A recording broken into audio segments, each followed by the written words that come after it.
ఇలాంటి రోజు వస్తుందని ఊహించలేదండి. నిజంగా మీడియా మిత్రులకి, ముఖ్యంగా ఇద్దరు అన్నలకి నా క్షమాపణలు. మా నాన్న తరఫున, మా అన్న తరఫున నేను సారీ అడుగుతున్నాను. నేను నీ తమ్ముడు అనుకోండి, మీ వాడిని అనుకోండి, మీకు నీ తోడుంటాను. మీకు ఏదున్నా నాకు ఫోన్ చేసేదండి. నేను ఎప్పుడు ఒక్క కాల్ దూరంలోనే ఉంటాను. I will always be there to support you and your family. And I'm sorry, నా కోసం సపోర్ట్ చేసేదానికి వచ్చి మీకు ఇలా జరగడం నాకు చాలా బాధగా ఉంది. నా భార్య పేరు లాగుతున్నారు, 7 నెలల కూతురు పేరు లాగుతున్నారు. నేనేం అడగలేదు, సొంత కాళ్ళ మీద పనిచేస్తున్నాను. మా ఆవిడ కూడా వాళ్ళ ఇంటి వైపు ఏ డబ్బు తీసుకురాలేదు, వాళ్ళ ఇంట్లోనూ డబ్బు అడగలేదు, నేను అడగలేదు, ఆస్తి అడగలేదు. మా ఆవిడ 7 నెలలు గర్భవతిగా ఉన్నప్పుడు తనకి 7 నెలలు ఉన్నప్పుడు మా అంకుల్ వాళ్ళు ప్రతి ఒక్కరూ 7 నెలలు కాదు 7 నెలలు తను ప్రెగ్నెంట్గా ఉన్నప్పుడు మా అంకుల్ విజయవాడలో ఉంటారు. అండ్ ఇక్కడ కొంతమంది అంకుల్ నాన్నగారు బాగా క్లోజు. మనోజ్, నువ్వు ఎన్నో సంవత్సరాలు ఇంటికి బయటగా ఉన్నావు, నీ సొంతంగా ఉన్నావు. మీ నాన్నగారు అమ్మగారు ఒకరే ఉన్నారు.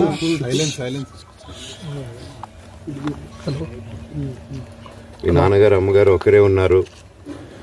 మీ అన్నయ్య ఏమో దుబాయ్కి షిఫ్ట్ అయిపోయాడు ఫ్యామిలీతో.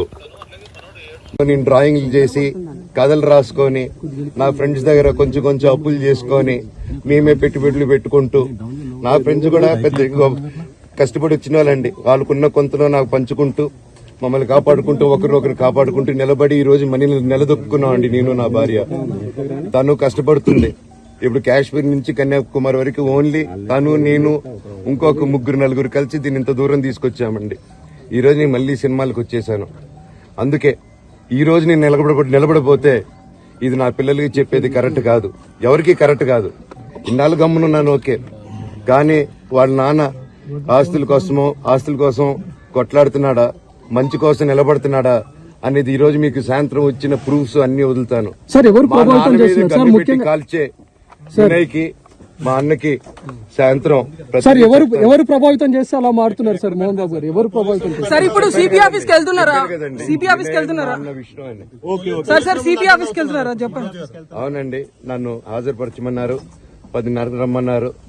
మీరందరూ చూశారు. నాకు మొన్న ఫస్ట్ రోజు తగిలి బాగా నొప్పి వచ్చింది, మెడ, కాలు. 3 వారాల క్రితం ఫైట్ లో నాకు మజిల్ టైర్ అయింది, గ్రేడ్ 1 టైర్ రైట్ లెగ్ లో. లెఫ్ట్ లెగ్ లో మళ్ళీ దెబ్బలు తగిలాయి మొన్న.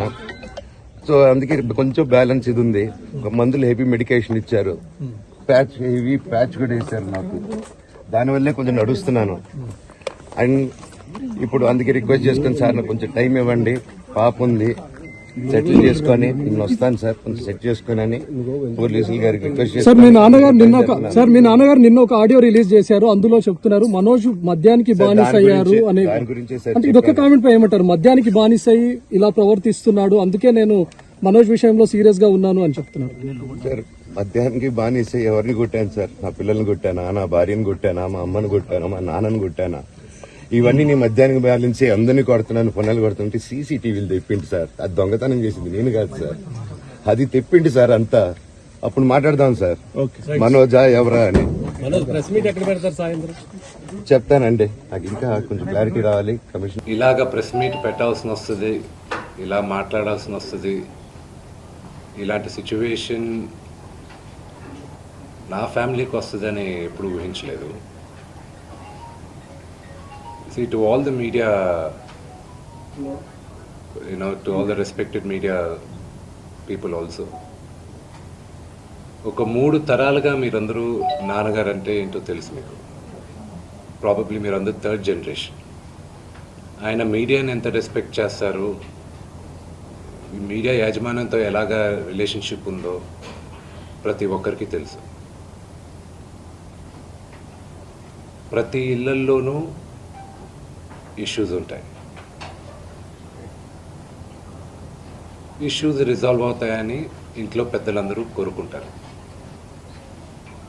ఎవరో ఒకరు తగ్గుతారు, ఎవరో ఒకరు they will see the sense అనేది వి ఆల్ హోప్. బట్ ఈరోజు ఈ సిచ్యువేషన్ మాట్లాడడానికి కూడా I don't know, it's very emotional for me. ఎక్కువ మాట్లాడితే I break down. It's very very painful for all of us. మా నాన్న ఏమైనా తప్పు చేస్తుంటే ఆయన చేసింది ఒకే ఒక తప్పు, మమ్మల్ని అందరినీ విపరీతంగా ప్రేమించడం. ప్రతి ఒక్కరికి అది తెలుసు. ఇండస్ట్రీలో ఉన్నామని మా కుటుంబం, ఫిల్మ్ ఇండస్ట్రీ మా కుటుంబం, మా ఇండస్ట్రీ వాళ్ళందరికీ తెలుసు. మా నాన్న చేసిన తప్పు ఏదైనా ఉంటే మమ్మల్ని అందరినీ విపరీతంగా ప్రేమించడం. ఈరోజు one thing which I would like to request and pray to the media is that మీకు ఫాదర్స్ ఉన్నారు, మీకు బ్రదర్స్ ఉన్నారు. No family is perfect. పెద్దలు అంటారు ఫ్యామిలీస్ ఆర్ కాంప్లికేటెడ్ అని. నేను అనుకున్నాం ఉమ్మడి కుటుంబంగా ఉంది, మా ఫ్యామిలీ కొంచెం డిఫరెంట్గా ఉంటుంది, మేము కలిసిమెలిసి ఉంటాం అనుకున్నాం. But it's unfortunate today. My hope still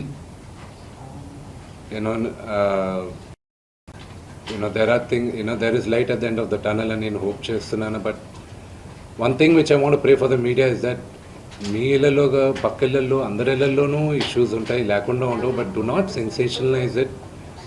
ఇది my sincere request. Yes, fortunately or unfortunately మీ అందరం పాపులర్ ఫిగర్స్. దానికి మీరు ప్రజలకు తీసుకెళ్ళేది కరెక్ట్, కానీ మరి ఇంత కొంతమంది వరకు they have crossed all limits. Remember, మా అమ్మకి ఈరోజు ఉల్బా లేకుండా she is admitted in the hospital. ఇంటికి పెద్ద కొడుకుగా ఐఎమ్ కన్సర్న్డ్, ఐఎమ్ వరీడ్. నాన్నగారికి నిన్న జరిగిన ఘర్షణలో ఆయనకి కొన్ని గాయాలు తగిలాయి. నేను Kannappa cinema post production work లాస్ ఏంజల్స్లో ఉన్నప్పుడు నాకు ఫోన్ వచ్చింది, ఇలా ఇంట్లో గొడవ జరుగుతున్నాయని. అన్నీ ఆపుకొని ముందు వచ్చేసాను. For me family first. నిన్న మార్నింగ్ దిగాను. But I'm not able to understand అది ఇంత నేను లేని ఒక 3-4 రోజుల్లో how did this escalate so much అని. But I hope there is some respite at the end of it. But I also request the media, మీ అందరిని కూడా నేను నా విన్నపం ఏంటంటే, మీకు ఫ్యామిలీస్ ఉన్నాయి, మీకు ఫాదర్స్ ఉన్నారు, everybody's got their own families. I request you to have a little bit of restraint. That's my only request. And నిన్న జరిగిన సంగతి, ఒక టీవీ రిపోర్టర్ ఆయనకి గాయాలు తగలడం, ఇట్ ఈస్ రియలీ అన్ఫార్చునేట్. ఉద్దేశపూర్వకంగా ఎవరిని హర్ట్ చేయాలని లేదు. నిన్న మీరు విజువల్స్ చూస్తే, టీవీ విజువల్స్ మీరు కానీ కరెక్ట్గా చూస్తే, గేటు పగలగొట్టుకొని తోసుకొని గేటు ఎరగొట్టి లోపలికి వచ్చేటప్పటికి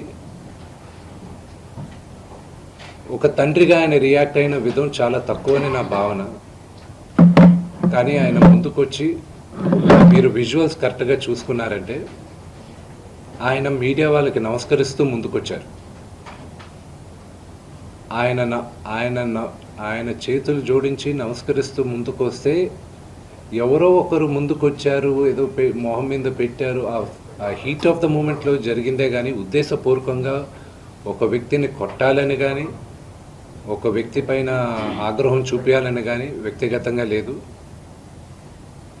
ఆయన గాయపడిన వాళ్ళ ఫ్యామిలీతో నేను టచ్లో ఉన్నాను, వాళ్ళ ఫ్యామిలీ మెంబర్తో మాట్లాడాను. వాళ్ళకి చెప్పాల్సింది మేము చెప్పాం. We're in touch with them and it is a really unfortunate incident. I wish this did not happen. ఇది జరుగుండకూడదు. It's really unfortunate. It happen. We all feel sad for it.